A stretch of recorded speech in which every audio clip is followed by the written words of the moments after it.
Hello दोस्तों, विद्या coaching classes में स्वागत है। दोस्तों आज के वीडियो में हम लोग पढ़ने वाले हैं कक्षा 12 के रसायन विज्ञान का सबसे महत्वपूर्ण जो टॉपिक है उप सहसंयोजन यौगिक।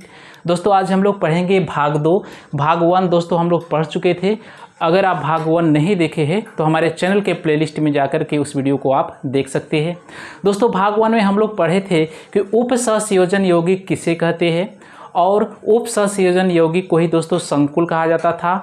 और संकुल कितने प्रकार के होते हैं जैसा कि हम लोग पिछले वीडियो में पढ़ चुके थे। अगर आप नहीं देखे हैं तो वहाँ जा कर के आप देख सकते हैं। उसको देखने के बाद ही दोस्तों इसको देखेंगे तो आपको बेहतरीन समझ में आएगा।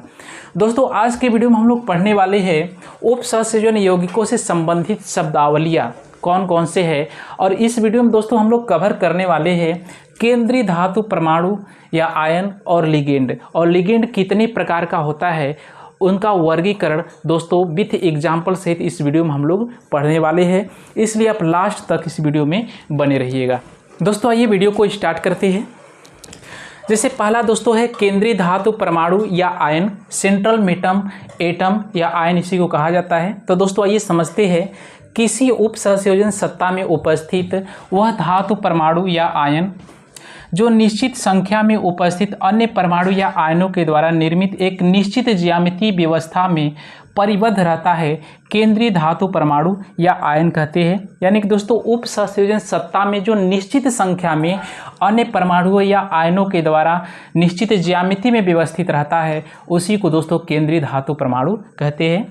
जैसे दोस्तों जो केंद्रीय धातु परमाणु होते हैं वे डी ब्लॉक के एलिमेंट कहे जाते हैं। जैसे डी ब्लॉक के एलिमेंट दोस्तों कौन कौन से आते हैं डी ब्लॉक के तत्व, scandium, titanium, vanadium, chromium, manganese, iron, cobalt, nickel, copper, zinc, इसी में से तत्व आपके सेंट्रल एटम कहे जाएंगे यानी केंद्रीय धातु परमाणु।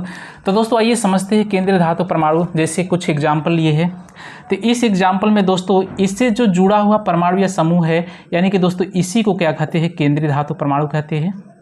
यानी कि इसको दोस्तों कहते हैं केंद्रीय धातु परमाणु। केंद्रीय धातु परमाणु। अब दोस्तों इसमें क्या हो जाएगा, ए हो जाएगा केंद्रीय धातु परमाणु।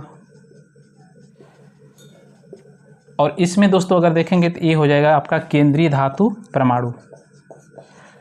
केंद्रीय धातु परमाणु।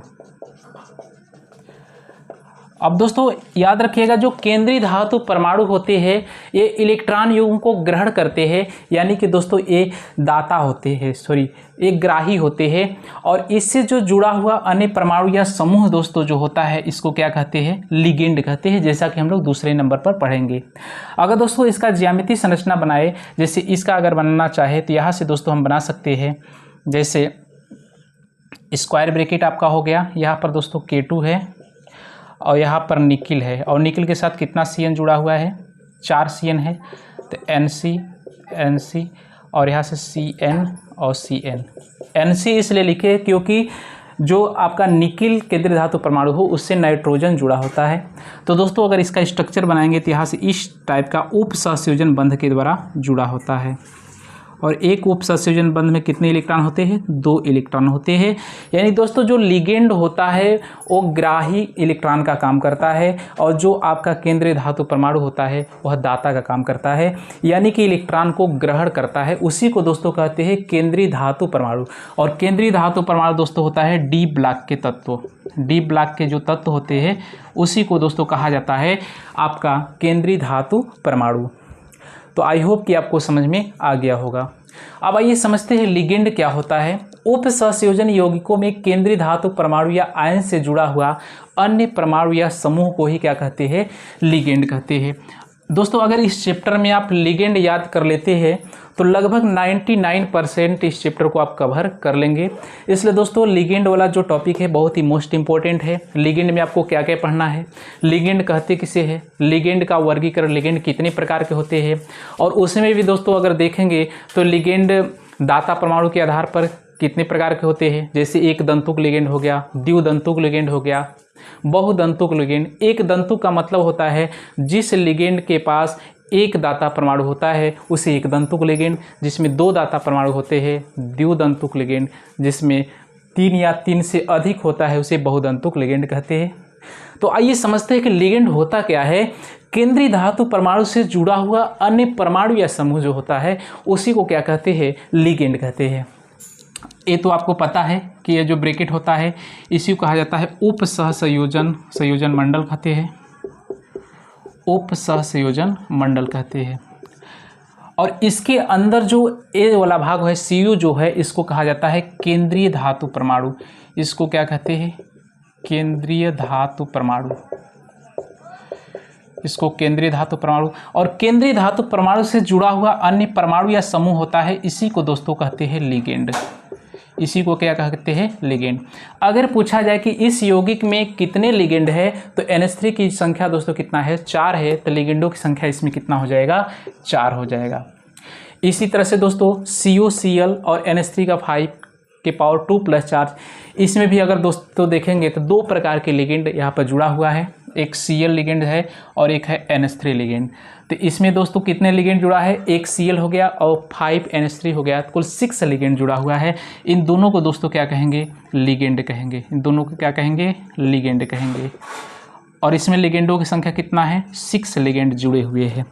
अब आइए ज्यामिति के माध्यम से समझते हैं कि केंद्रीय धातु परमाणु से जो लिगेंड होते हैं कैसे जुड़े होते हैं। जैसे इसी का अगर स्ट्रक्चर को ड्रा करेंगे, जैसा कि पहले भी हम देख चुके हैं, तो इसके ऊपर कितना चार्ज है, 2 प्लस चार्ज है।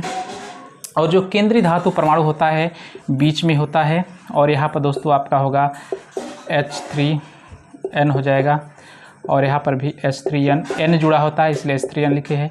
फिर यहाँ पर NH3 लिखेंगे और यहाँ भी दोस्तों NH3 लिखेंगे। तो दाता इलेक्ट्रॉन युग्म दाता का काम करते हैं, इलेक्ट्रॉन को देते हैं, तो इस तरह बनाएंगे, इस तरह से और इस तरह से। जो मतलब जो ये उप सहसंयोजक बंध के द्वारा जुड़े होते हैं, यानी कि जो केंद्रीय धातु परमाणु होते हैं दाता के रूप में काम करते हैं और जो आपके लिगेंड होते हैं ग्राही के रूप में काम करते हैं। अर्थात जो लिगेंड होते हैं लुईस क्षार की भांति व्यवहार करते हैं, जो इलेक्ट्रॉन युग्म को क्या करते हैं, दान करते हैं। जो इलेक्ट्रॉन युग्म को दान करते हैं उन्हीं को क्या कहा जाता है, लुईस क्षार। तो आपका यहाँ पर लिगेंड क्या हो गया, लुईस क्षार हो गया। इसी तरह से दोस्तों इसका भी स्ट्रक्चर हम ड्रा कर सकते हैं, जैसे यहाँ पर दिखा सकते हैं, यहाँ पर दिखा सकते हैं कितना आयन है, 2 प्लस है। आपका मिडिल में हो जाएगा CO और NH3 और Cl की संख्या यहाँ पर दिखा सकते हैं। और यहाँ पर दोस्तों H3N हो गया, इस तरह से दिखाएंगे H3N Cl फिर NH3, फिर यहाँ पे दोस्तों H3N हो गया और यहाँ पर NH3 और यहाँ फिर दोस्तों हो जाएगा आपका NH3। तो इसका भी बनाएंगे तो कुछ इस टाइप से बनेगा। यानी कि दोस्तों यहाँ भी देख रहे हैं जो आपका लिगेंड हो रहा है इलेक्ट्रॉन के दाता का काम करता है, इसी को दोस्तों कहते हैं लिगेंड। तो आई होप कि इतना आपको समझ में आ गया होगा। इसलिए दोस्तों अगर आप चैनल पर पहली बार विजिट कर रहे हैं तो चैनल को लाइक सब्सक्राइब शेयर जरूर कीजिएगा। दोस्तों मिलते हैं नेक्स्ट वीडियो में, तब तक के लिए धन्यवाद।